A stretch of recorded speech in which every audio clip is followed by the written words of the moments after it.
बचपन में एक फिल्मी गाना सुना था, जाना था जापान पहुंच गए चीन। आज यह चरितार्थ होते देखा जब एएनटीएफ की टीमें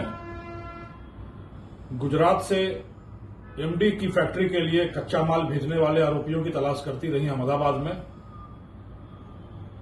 और हाथ लगा 27 सालों से फरार 3 जिलों से 26,000 रुपए का इनामी, सैकड़ों निवेशकों का पैसा दोगुना करने का झांसा देकर डकर गया एक आरोपी मनोज खत्री निवासी बाड़देर। जी हां, मैं आज आपको एक कहानी सुनाने वाला हूं जो बहुत ही दिलचस्प और फिल्मी ड्रामा की तरह प्रतीत होने वाली कहानी है। ऑपरेशन खर दूषण की। बाड़मेर के दो भाई मनोज और हेमराज 1994 में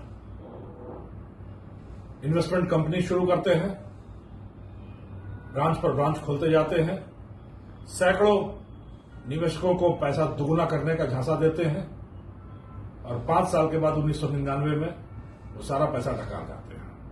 पहला प्रकरण दर्ज होता है बाड़मेर में 1999 में, और जैसे पहले से तैयारी रही हो, मुकदमा दर्ज होते ही दोनों भाई गधे के सर से सींग की तरह बाड़मेर से गायब। फिर मुकदमे पर मुकदमे दर्ज होते जाते हैं और कहीं कोई सुराग नहीं मिलता दोनों भाइयों का। दोनों भाई पहले जयपुर आते हैं, जयपुर से फिर दिल्ली जाकर फरारी काटते हैं और फिर अहमदाबाद पहुंचते हैं। वहां जाकर प्रिंटिंग प्रेस का काम शुरू करते हैं। लाखों करोड़ों रुपए ढकार कर रखा हुआ है, हजम कर रखा है, उससे प्रिंटिंग प्रेस का काम शुरू करते हैं और कुमार ब्रदर्स के नाम से एक हस्ती बन जाते हैं अहमदाबाद के आनंदपुरी इलाके में, जहां लोग इन्हें कुमार ब्रदर्स के नाम से जानते हैं। हवेली बनती है, दुकान पर दुकानें जड़ते जाते हैं और शराफत का चोंगा ओढ़कर बड़े आराम से जिंदगी काटते हैं। ऐसी जिंदगी काटते हैं कि 1999 से लेकर 27 साल बाद 2026 तक किसी को कानो कान खबर नहीं होती। सैकड़ों निवेशकों का लाखों करोड़ों हजम करके बैठे हुए दोनों भाई सफेद पोश हैं। इनके काले कारनामों का चिट्ठा किसी पर नहीं खुलता, पर नियति होती है। इधर जिलों से 3-3 जिलों में मुकदमे दर्ज हैं, 26,000 रुपए का इनाम घोषित है और पुलिस के पास कोई सुराग नहीं। और फिर इधर शुरू होता है पश्चिमी राजस्थान में धड़ाधड़ एमडी फैक्ट्री पकड़े जाने का सिलसिला। एएनटीएफ की टीमें उसकी सुराग रशी करती हैं, गहनता से तहकीकात करती हैं, तो पता चलता है कि गुजरात के अहमदाबाद के आसपास की केमिकल फैक्ट्रियों से कच्चा माल आता है और जिससे राजस्थान में एमडी बनाया जाता है। एक मुखबिर से सुराग मिलता है कि 2 भाई हैं गुजरात में जो न जाने क्या धंधा करते हैं, न जाने कैसे रातों रात पैसा बना रखा है, जिन्हें बड़े आदमी हो गए हैं, छद्म नाम रखा है और फर्जी तरीके से राजस्थान के लोगों के संपर्क में है। एएनटीएफ की टीम को लगता है कि हो ना हो ये वही लोग हैं जो वहां से एमडी के लिए कच्चा माल भेज रहे हैं। एएनटीएफ की टीम वहां पहुंचती है, हफ्तों तक वहां पर सुराग रशी करती है, तो जो कहानी आती है वो बिल्कुल ही अलग कहानी आती है। दोनों भाई 1999 में पहुंच गए अहमदाबाद, प्रिंटिंग प्रेस का काम शुरू किया और देखते देखते वहां करोड़पति बन गए। बड़े भाई हेमराज खत्री की मृत्यु हो जाती है 2021 में कोरोना से। फिर छोटा भाई मनोज खत्री पूरा व्यवसाय संभाल लेता है। कुमार ब्रदर्स के नाम से मशहूर इलाके में अपनी साख जमाए हुए।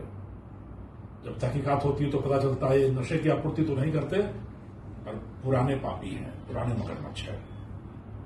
और फिर निर्णय होता है 27 सालों से वांछित इस आरोपी के गर्दन तक पुलिस का हाथ पहुंचना बहुत जरूरी है।